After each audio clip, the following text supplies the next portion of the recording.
स्वागत है आपका एक और नई वीडियो के साथ। मैं हूं आपका होस्ट आदित्य और आप देख रहे हैं व्रत कथाएं। तो शुभारंभ करते हैं।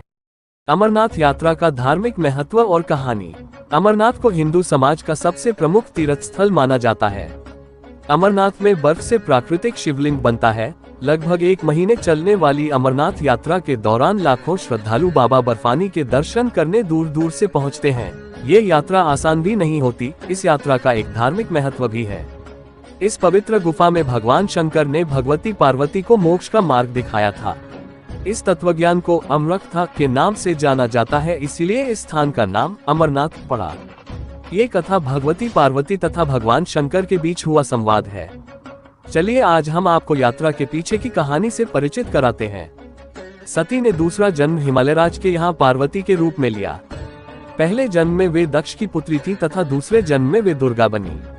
एक बार पार्वती जी से ने शंकर जी से पूछा, मुझे इस बात का बड़ा आश्चर्य है कि आपके गले में नरमुंड माला क्यों है। भगवान शंकर ने बताया, पार्वती, जितनी बार तुम्हारा जन्म हुआ है उतने ही मुंड मैंने धारण किए हैं।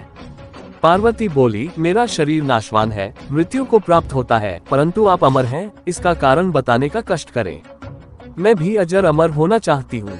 भगवान शंकर ने कहा, ये सब अमरथा के कारण है। ये सुनकर पार्वती जी ने शिव जी से कथा सुनाने का आग्रह किया। बहुत वर्षों तक भगवान शंकर ने इसे टालने का प्रयास किया, लेकिन जब पार्वती की जिज्ञासा बढ़ गई तब उन्हें लगा कि अब कथा सुना देना चाहिए।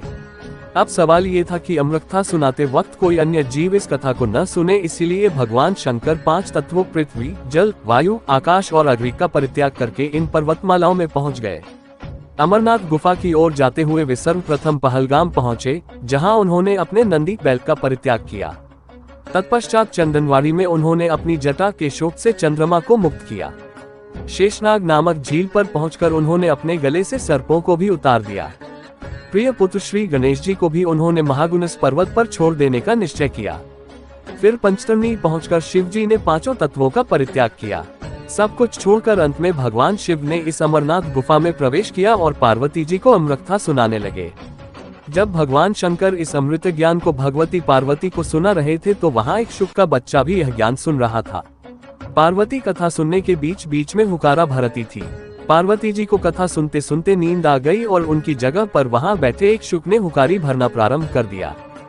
जब भगवान शिव को ये बात ज्ञात हुई तब वे शुक को मारने के लिए दौड़े और उसके पीछे अपना त्रिशूल छोड़ा। शुक जान बचाने के लिए तीनों लोकों में भागता रहा। भागते भागते वह व्यास जी के आश्रम में आया और सूक्ष्म रूप बनाकर उनकी पत्नी वटिका के मुख में घुस गया। वह उनके गर्भ में रह गया। ऐसा कहा जाता है कि ये 12 वर्ष तक गर्भ के बाहर ही नहीं निकले। जब भगवान श्री कृष्ण ने स्वयं आकर इन्हें आश्वासन दिया कि बाहर निकलने पर तुम्हारे ऊपर माया का प्रभाव नहीं पड़ेगा, तभी ये गर्भ से बाहर निकले और व्यास जी के पुत्र कहलाए। गर्भ में ही इन्हें वेद, उपनिषद, दर्शन और पुराण आदि का सम्यक ज्ञान हो गया था। जन्मते ही श्री कृष्ण और अपने माता पिता को प्रणाम करके इन्होंने तपस्या के लिए जंगल की राह ली। यही जगत में शुकदेव मुनि के नाम से प्रसिद्ध हुए। श्री अमरनाथ की यात्रा के साथ ही कबूतरों की कथा भी जुड़ी हुई है। इस कथा के अनुसार एक समय महादेव संध्या के समय नृत्य कर रहे थे कि भगवान शिव के गण आपस में ईर्ष्या के कारण कुरु कुरु शब्द करने लगे। महादेव ने उनको श्राप दे दिया कि तुम दीर्घकाल तक ये शब्द कुरु कुरु करते रहो। तदुपरांत वे रुद्ररूपी गण उसी समय कबूतर हो गए और वहीं उनका स्थायी निवास हो गया। माना जाता है कि यात्रा के दौरान पावन अमरनाथ गुफा में इन्हीं दोनों कबूतरों के भी दर्शन होते हैं। यहाँ कबूतरों के दर्शन करना शिव और पार्वती के दर्शन करना माना जाता है। अगर आपको हमारे द्वारा प्रस्तुत ये कहानियाँ अच्छी लगी हो तो कृपया चैनल को सब्सक्राइब करें, वीडियो को लाइक करें और ज्यादा से ज्यादा शेयर करें और पुण्य लाभ अर्जित करें।